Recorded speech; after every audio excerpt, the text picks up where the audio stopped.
Quel a été je dirais, l'élément déclencheur ou peut-être le fait ou une découverte, je ne sais pas, qui vous a incité à traiter le thème de la justice restaurative? J'ai commencé à fouiller des endroits qui m'intéressent, et notamment le monde judiciaire, voilà, avec une vague idée de pourquoi pas faire un film de procès. Et puis, c'est dans le cadre de cette documentation un peu touffue que j'ai rencontré la justice restaurative par le biais d'un podcast. Et ça m'a tout de suite interpellée. Au vu du résultat, on a l'impression qu'il y a un travail énorme, hein, derrière ce film. C'est juste? Oui, bah, il y a un travail énorme. Généralement, faire un film, c'est assez coûteux en énergie et en, en temps passé, en travail. Oui, bah, c'est un gros travail de documentation, mais c'est vraiment pas le plus dur. La documentation, c'est plutôt cool. On rencontre des gens. Généralement, les gens qui font partie de la petite planète de la justice restaurative ressemblent à leur justice. Ils sont assez sympatoches, hein. Ils sont ouverts, ils sont humains, ils sont généreux, ils sont sympathiques. Donc, c'était cool de les fréquenter. C'était très intéressant. Et puis, après, oui, c'est un gros travail d'écriture, justement, pour essayer de m'approcher au mieux de cette promesse de cinéma que j'avais vue, l'opportunité d'écrire des scènes fortes, de travailler sur de l'intensité émotionnelle, intellectuelle, de faire un film d'action. Moi, j'ai la sensation de faire que des films d'action. Donc, un film d'action psychologique, un film où les gens... Un film dynamique sur des processus dynamiques, mais avec des gens assis. Alors, effectivement, parlons des acteurs, des actrices. C'est une distribution, on va dire, assez extraordinaire, assez étincelante. C'est quoi le secret qui fait que tous ces gens-là se sont dit « il faut absolument que je joue dans ce film ».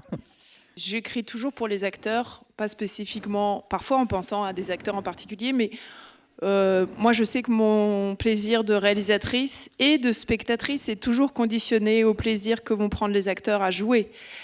Donc j'essaye de faire des partitions intéressantes à jouer. Et moi aussi, je suis passée par là, on va dire. J'ai appris à jouer. Mon entrée dans le métier, c'est plutôt la comédie. Donc je pense que je sais à peu près ce qui est de l'ordre de la bonne nourriture à jouer. Donc j'essaie de donner ça aux acteurs. Et je pense que c'est ce qui conditionne leur acceptation des rôles et tout ça, parce que moi, je les aime très, très fort. Donc je pense que ça se sent. Dans votre film, il y a souvent la question du dispositif Oui. de rencontre qui intervient. Oui. Et je me demandais si vous aviez utilisé des dispositifs particuliers de direction d'acteurs lors de justement ces scènes de discussion. En termes de direction d'acteurs, c'est assez classique, sauf que moi, je m'inscris vraiment dans la veine de ceux qui sont un peu psychopathes avec leur dialogue, qui n'ont pas du tout envie qu'on les change. Donc, moi, je travaille jamais en improvisation avec les acteurs, ça ne m'intéresse pas du tout. Donc, j'écris des dialogues je leur laisse pas le choix des mots.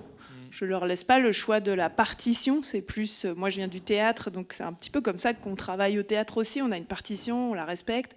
Et à partir de là, j'essaye de m'adresser à des acteurs qui sont capables de répondre à ça. C'est pas tous les acteurs, et il y en a des excellents qui ne sont pas tout à fait capables d'être aussi virtuoses, ou en tout cas si précis dans le respect d'un texte, et pour autant l'incarner avec autant de vérité possible. Sinon, pour le groupe de parole, on était à 3 caméras, on était en studio, donc ça veut dire beaucoup de confort de travail, évidemment. On a recréé cette salle, on a inventé cette salle de rencontre en prison, en studio. Donc on avait tout pour recueillir la sève de leur travail, voilà, avec 3 caméras et un confort d'écoute, de jeu, tout dédié, un écrin pour le jeu en fait. Merci. Il y avait une question au 2e rang, là, s'il vous plaît. Ma question, c'est, mais est-ce qu'il y a eu quand même une préparation au niveau des acteurs, pour ceux qui jouent les criminels ou pour ceux qui jouent les victimes, au niveau aussi des réactions physiques et du ressenti? Physiquement, ce qui était bien, c'est qu'il y a eu énormément d'écoute hyper émotionnelle. Miu Miu a pleuré pour Leila Bekti, a pleuré pour Gilles Lelouch. Gilles Lelouch a pleuré en écoutant Miu Miu. Et chacun pouvait se laisser aller dans ses émotions vu que c'était raccord. Physiquement, ils ont tous fait un très beau travail, en fait, je trouve. Et un travail un peu sans filet, comme ça, autour d'une chaise, c'est pas pratique, c'est pas facile pour des gens comme Gilles Lelouch, qui est quelqu'un de la fois timide, nerveux, qui s'épanouit très très bien dans je cours, je gueule, je suis stressé, je vais sortir un flingue, après je vais escalader le truc. Là, c'était le contraire, c'était non, tu vas être assis là pendant 3 semaines, parce qu'on a tourné ça en 3 semaines, et c'était dur pour lui de pas avoir d'appui, de pas avoir de rien, t'es à nu en fait. Donc voilà, ça a été un travail physique, ça va, c'était pas non plus acrobatique, mais c'était intense. Dans la vie réelle, vous avez vraiment beaucoup de cas qui terminent comme ça, avec ce happy end? En fait, déjà, c'est un film sur la réparation. Donc,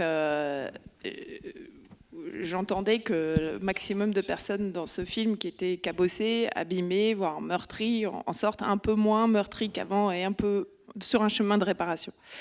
C'est sûr que c'est l'histoire que je voulais raconter. Il se trouve qu'en étudiant le réel, puisque c'est ce que j'ai fait pendant des mois, de me documenter sur ces protocoles, sur ces dispositifs, en parlant avec des animateurs, des médiateurs, avec les encadrants, mais aussi avec ceux qui ont été encadrés, que ce soit des détenus ou des victimes, il se trouve, ça c'est pas moi qui l'invente, que le taux de satisfaction, puisque ça a été mené, ça, comme enquête en France, est très très fort. C'est-à-dire que je ne dis pas que ça répare tout le monde de la même façon. Ce qui est sûr, c'est que ça marche. C'est impossible pour une victime de ne pas reconnaître que l'auteur a eu du courage de raconter le pire de lui-même. C'est impossible pour un auteur de rester sourd quand une victime raconte les répercussions de ce qu'elle a subi. C'est impossible, en fait. Si j'avais fait une fin, on va dire, moins optimiste, j'aurais trahi ce que je sais du réel.